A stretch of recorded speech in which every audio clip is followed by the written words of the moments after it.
Ericsson యొక్క 7th stage గురించి మాట్లాడబోతున్నాను.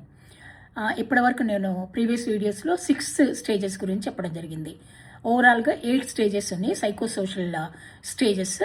సో ఈరోజు 7th స్టేజ్ గురించి నేను చెప్పబోతున్నాను. 7th స్టేజ్ ఏంటంటే జనరేటివిటీ వర్సెస్ స్టాగ్నేషన్.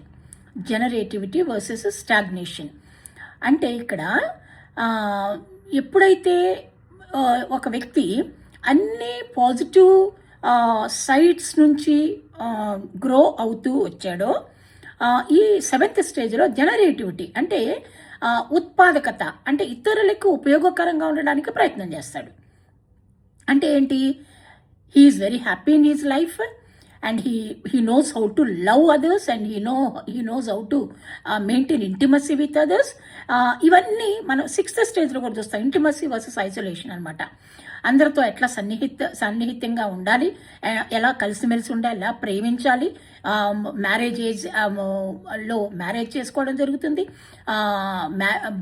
భర్త ప్రేమించడం, భర్త భార్యని ప్రేమించడం, పిల్లల్ని ప్రేమించడం, కుటుంబ వ్యవస్థ మీద గౌరవం, అభిమానం, ఇతరులతో మంచి రిలేషన్ మెయింటైన్ చేయడం, ఇవన్నీ కూడా 6th స్టేజ్లో ఉన్నప్పుడు 7th స్టేజ్కి వచ్చినప్పటికి ఏమవుతుందంటే అది 40 to 65 years. ఇక్కడ ఏజ్ డ్యూరేషన్ ఏంటంటే 40 years to 65 years.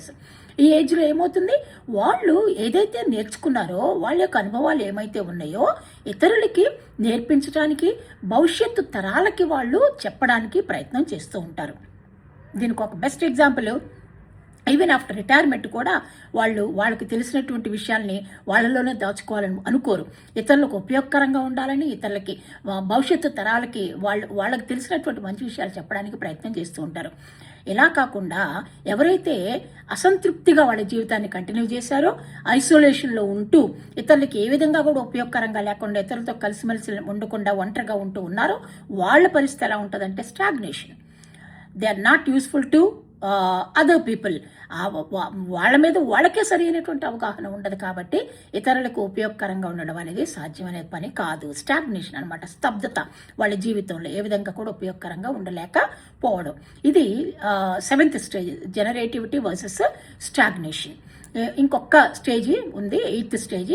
దాని తర్వాత I'm going to conclude Erikson's psychosocial stages of development. So this is what I want to tell you in this particular video. Thank you so much for watching my videos.